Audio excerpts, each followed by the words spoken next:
What if I told you there's a plant that can mine metal, not with drills, not with dynamite, but with its roots? And not just any metal, nickel, a critical ingredient in the batteries powering your phone, your laptop, and the future electric cars we all depend on. Sounds like science fiction? It's not. Meet metal flowers, nature's very own living miners, and possibly the greenest answer to one of our biggest industrial challenges. Before we proceed to the video, don't forget to hit the like button and ring the notification bell so you never miss our upcoming videos. The growing nickel problem. Nickel is essential for high-performance, rechargeable batteries, especially in electric vehicles. The metal improves battery energy density, allowing cars to go further on a single charge. But here's the problem. Our hunger for nickel is exploding. The International Energy Agency estimates that demand for nickel could grow six-fold by 2040. Yet nickel mining comes with a heavy environmental price. Massive land disturbance, toxic waste, greenhouse gas emissions from ore processing. In some regions, nickel mining has destroyed rainforests and poisoned waterways. So the question is, can we meet the coming nickel boom without wrecking the planet?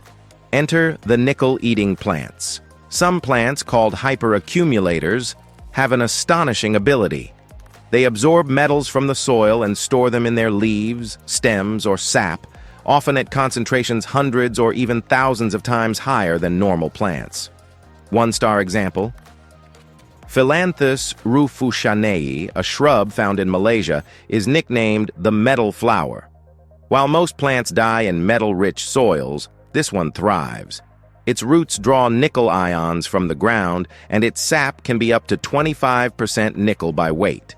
To put that into perspective, that's like squeezing green juice from a plant and getting a liquid metal smoothie. How does it work? Scientists believe these plants evolved in metal-rich soils as a defense mechanism. High concentrations of metals make their tissues unpalatable to insects and grazing animals. The nickel is stored safely in specialized cell structures, avoiding toxicity while turning the plant into a tiny bio-ore factory. It's a remarkable piece of evolutionary engineering, and humans might just be able to harness it. The science of phytomining. Phytomining is the process of growing hyperaccumulator plants, harvesting their biomass, and extracting the stored metals. Here's how it works step by step. Planting. Seeds are sown in nickel-rich but economically unviable soils, such as old mine tailings or naturally metal-rich ground. Growth. Over several months, the plants absorb nickel from the soil and concentrate it in their leaves and stems. Harvest. Once mature, the plants are cut down and dried. Metal recovery. The dried biomass is burned to ash, and nickel is extracted from this concentrated residue.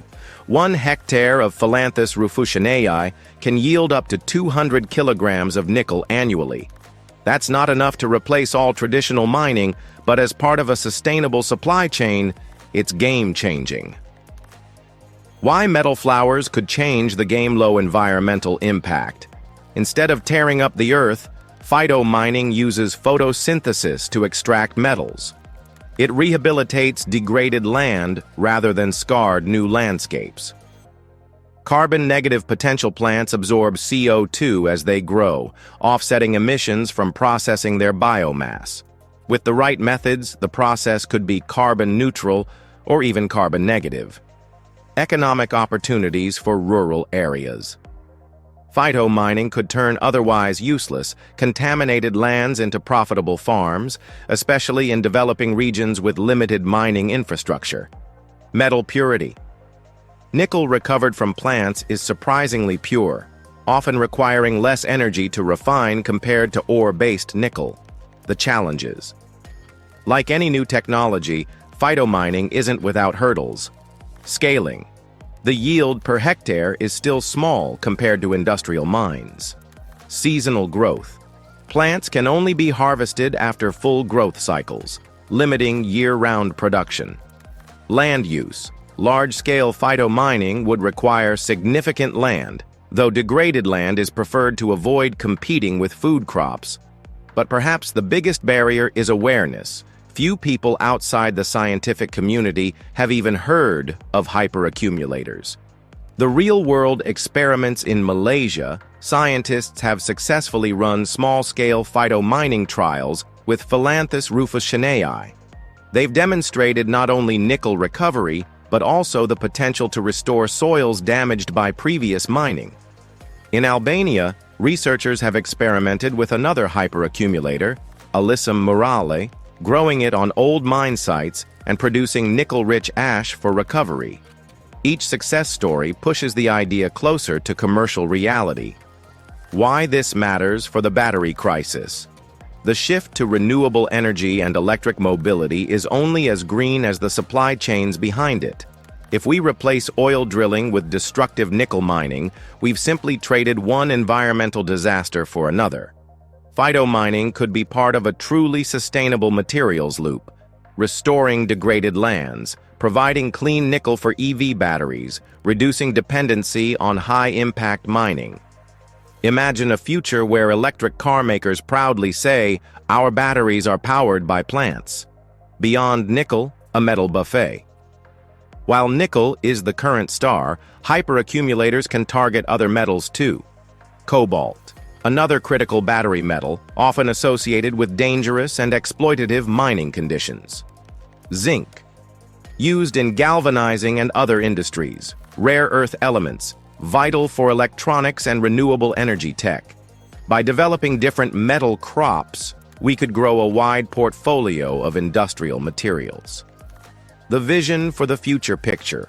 Rolling fields of metal flowers shimmering under the sun, each leaf quietly pulling valuable metals from the earth without noise, dust, or destruction. Instead of mines that leave behind poisoned pits, we'd have farms that leave behind healthier soil and new economic opportunities. Governments could incentivize phytomining alongside reforestation, creating industries that are both profitable and restorative. Battery makers could trace their supply chains to the exact farm where their nickel was grown, a level of transparency the mining industry has never known. Human technology has often been about conquering nature, digging deeper, building bigger, burning hotter. But maybe the answers to our toughest challenges are already here, growing quietly in the dirt, waiting for us to notice. Metal flowers don't just promise a new way to mine, they promise a new way to think about resources, one where industry and ecology work together. And if we get it right, these unassuming little plants could help power a cleaner, greener future. So the next time you see a field of wildflowers, remember, some plants don't just make the world pretty, they might just save it. If you enjoyed what you saw, don't forget to hit the like button and ring the notification bell so you never miss our upcoming videos. Your support means a lot to us. Take care until the next one, and feel free to drop a comment sharing your thoughts. See you soon.